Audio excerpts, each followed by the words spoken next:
जी अस्सलाम वालेकुम। सबसे पहले हम HPLC को देखेंगे। ये हाई प्रेशर या हाई परफॉर्मेंस लिक्विड क्रोमेटोग्राफी है। ये किस लिए यूज़ की जाती है? तीन चीज़ों के लिए। किसी चीज़ को सेपरेट करने के लिए, फिर उसको आइडेंटिफाई करने के लिए और उसको क्वांटिफाई करने के लिए। फ़र्ज़ करें आपके पास एक बीकर है, उसमें तीन चीज़ें हैं, प्रोटीन, कार्बोहाइड्रेट और लिपिड्स। अब आपने इन तीनों को अलग-अलग करना है, तो HPLC की मदद से आप इसको सेपरेट कर सकेंगे। ठीक है, जैसे कि मैं प्रोटीन को सेपरेट कर लिया, अब सेपरेशन हो गई, फिर आपने इसको आइडेंटिफाई कर लिया कि ये प्रोटीन है, और फिर आपने इसको क्वांटिफाई कर लिया कि ये इतने ग्राम प्रोटीन। अच्छा, आगे चलें। लिक्विड क्रोमेटोग्राफी क्यों कहा जाता है इसको? क्योंकि इसके अंदर दो चीज़ें होती हैं ना क्रोमेटोग्राफी में, एक मोबाइल फेज़ होती है, एक स्टेशनरी फेज़ होती है। स्टेशनरी फेज़ मींस कि वो फिक्स होती है और उसके ऊपर से फिर मोबाइल फेज़ गुजरती है। जैसे कि एक पाइप ले लें, पाइप के अंदर आप कोई लगा लें, जैसे ग्लू वगैरह लगा दें, और उसके बाद ऊपर से आप पानी उसमें से गुजारें, तो वो ग्लू तो मूव नहीं करेगा, जब वो सूख जाएगा तो पानी मूव करेगा। तो इस तरीके से एक मोबाइल फेज़ है, एक स्टेशनरी फेज़ है। हाई परफॉर्मेंस इसको इसलिए कहा जाता है, इसकी रेजोल्यूशन बड़ी ज़बरदस्त होती है, जो चीज़ों को देख लेती है और आइडेंटिफाई करके सेपरेट कर देती है। और इसका प्रिंसिपल ये है कि ये प्योरीफाई किस बेस पे करती है? पोलैरिटी के बेस पे। इसमें पोलर और नॉन पोलर दो चीज़ें होती हैं, जिसको पोलर को यानी कि हम हाइड्रोफिलिक और नॉन पोलर हाइड्रोफोबिक। ठीक है, जो हाइड्रोफिलिक मीन वाटर लविंग और हाइड्रोफोबिक जो कि पानी में हल नहीं होते। ठीक है, आगे देखते हैं। अभी इसमें तीन चीज़ें हैं, एक तो आपकी स्टेशनरी फेज़ है, एक मोबाइल फेज़ है और एक सैंपल जो आपने जिसको आपने देखना है, जिसको आपने चेक करना है इसमें क्या क्या चीज़ें। अच्छा, stationary phase basically solid adsorbent material होता है। ठीक है, यानी कि फिक्स होता है, सॉलिड होता है, और ये सिलिका होता है ज़्यादातर।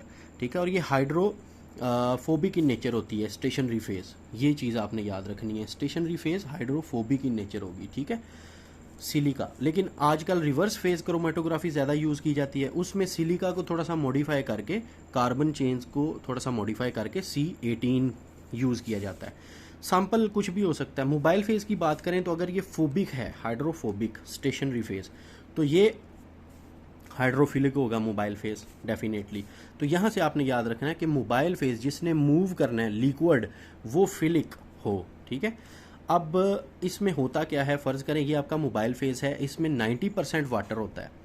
90% वाटर है, इसलिए इसको फिलिक कह रहे हैं। ठीक है, और प्लस ऑर्गेनिक सॉल्वेंट होता है 10%। ठीक है, और जो आपका वो है स्टेशनरी फेज़ है, वो हाइड्रोफोबिक होगा। अब होता क्या है कि हम सबसे पहला स्टेप इसमें ये होता है कि ये जो स्टेशनरी फेज़ है, इसमें से हम बफर पास करते हैं। बफर इसलिए पास करते हैं कि जैसे कोई खाना वगैरह बनाने के लिए हम पहले बर्तन धोते हैं। ठीक है, उसके बाद फिर हम अपना काम शुरू करते हैं। इसी तरह इसको भी जो है इक्विलिब्रेशन के लिए हम इसके अंदर से बफर पास करते हैं। ठीक है, ताकि किसी किस्म का कोई बाद में रिजल्ट में डिफेक्ट ना आए। तो ये बेसिकली यहाँ पे मोबाइल फेज़ है, ऊपर से सॉल्वेंट है, आपका सैंपल अटैच होगा, और ये स्टेशनरी फेज़ है। यहाँ से मोबाइल फेज़ आएगा, यहाँ से आप अपना सैंपल ऐड करोगे मोबाइल फेज़ में, दोनों मिक्स होके इसमें जाएंगे। लेकिन ये आगे किससे अटैच है? ये आगे डिटेक्टर से अटैच है, और फिर ये आगे सिस्टम से अटैच है। और डिटेक्टर के साथ एक और चीज़ भी अटैच होती है, जिसको हम कलेक्टिंग ट्यूब कहते हैं। अच्छा, सबसे पहले क्या होता है कि हमने यहाँ से सैंपल अपना डाला, साथ ही मोबाइल फेज़ डाला। अब ये हाइड्रोफोबिक है, ये बेसिकली जो हमारा सॉलिड है, इसमें से जब वो पास करेगा तो होगा क्या कि हाइड्रोफोबिक और हाइड्रोफिलिक तो आपस में मिक्स होंगे नहीं, दोनों डिफरेंट हैं। तो हाइड्रोफोबिक जो इसके अंदर होगा वो तो इधर अटैच हो जाएगा हाइड्रोफोबिक के साथ, लेकिन ये हाइड्रोफिलिक मूव करके आगे चला जाएगा। तो ये हमारा जो पहला इल्यूड हमें मिलेगा वो होगा हाइड्रोफिलिक। अब ये जहाँ पे ये जो लाइन बनेगी, या हमें डिटेक्टर में जो कि हमारा ग्राफ बनेगा या कि सिग्नल बनेगा, वो हमें सबसे पहले एक बेस लाइन मिलेगी। बेस लाइन इसलिए मिलेगी कि जब हमने इसमें से बफर पास किया था तो शुरू में थोड़ी सी सीधी लाइन मिली थी, क्योंकि उसमें कोई सैंपल वगैरह था नहीं। फिर जब हमने सैंपल पास किया तो हमें हाइड्रोफिलिक पहले मिला, क्योंकि अंदर हाइड्रोफोबिक है, तो हाइड्रोफिलिक गुजर के आ गया, उसने उसके साथ बॉन्ड नहीं बनाया, तो जो पहली पीक मिली वो हाइड्रोफिलिक की मिली। ठीक है, और फिर ये हमारे पास कलेक्टिंग ट्यूब में हाइड्रोफिलिक कलेक्ट हो गया। अच्छा, उसके बाद जब यहाँ से हाइड्रोफिलिक हमें मिल गया, अब यहाँ से हमने हाइड्रोफोबिक कैसे निकालना है? मज़े की बात यह है, हाइड्रोफिलिक गुजारेंगे वो भी निकल आएगा, फिर गुजारेंगे निकल आए। लेकिन यहाँ पे हमने अब हाइड्रोफोबिक जो अंदर रह गया है इसको बाहर खींचना है। उस हाइड्रोफोबिक को बाहर निकालने के लिए सबसे पहले ज़रूरी है कि आप इसमें कोई चेंजिंग करें।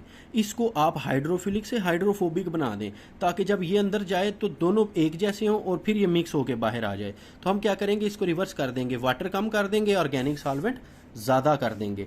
वाटर कम कर दिया, ऑर्गेनिक ज़्यादा कर दिया, तो ये चेंज हो गया, पोलर की बजाय नॉन पोलर हो गया। अब ये हाइड्रोफोबिक हो गया है। अब जब हम इसके अंदर से गुजारेंगे तो यहाँ पे ये जो सैंपल के हाइड्रोफोबिक और स्टेशनरी के हाइड्रोफोबिक ने बॉन्ड बनाए हुए थे आपस में, जब ये हाइड्रोफोबिक यहाँ से आएगा तो वो बॉन्ड टूट जाएंगे और उसको साथ लेके बाहर आ जाएगा इस तरीके से। ठीक है, ये बॉन्ड उसके टूट गए और ये क्योंकि अब ये भी हाइड्रोफोबिक है, अंदर भी हाइड्रोफोबिक है, मिक्स होके बाहर आ जाएंगे। तो हमारे पास ये जो दूसरी पीक आएगी ये हाइड्रोफोबिक की आएगी, पहली हाइड्रोफिलिक की थी। क्रोमेटोग्राम की बात करें तो यहाँ पे रिटेंशन टाइम होता है। रिटेंशन टाइम वो टाइम होता है कि कितनी देर हमारा सैंपल या इसके अंदर रहा, और यहाँ पे कंसंट्रेशन होती है। तो हमें ये पीक्स जो हैं इनका हम एरिया बाद में निकालते हैं, फिर हमें पता चलता है कि हाइड्रोफिलिक चीज़ें इतनी हैं, हाइड्रोफोबिक इतनी हैं, फिर वहाँ से और हाई प्रेशर दिया जाता है यहाँ पे, जिसकी वजह से ये यहाँ से मूव करते हैं। तो ये आपकी क्रोमेटोग्राफी थी। आजकल ज़्यादा क्रोमेटोग्राफी जो है रिवर्स फेज़ क्रोमेटोग्राफी यूज़ होती है। इसमें मोबाइल फेज़ फिलिक होती है और स्टेशनरी फोबिक होती है। पहले जो यूज़ की जाती थी वो इससे उल्ट थी उसमें मोबाइल फेज़ फोबिक था। ठीक है, यानी वो सॉल्वेंट जो था वो वाटर नहीं था, वो फोबिक था और स्टेशनरी फिलिक था। तो इसी के साथ ये टॉपिक ख़त्म। अब आप इसको ज़रा गौर से समझिए, मेरा तो ख्याल है आपको समझ आ रही होगी सारी। इसके बाद इसके एमसीक्यूज़ करें। Thank you very much.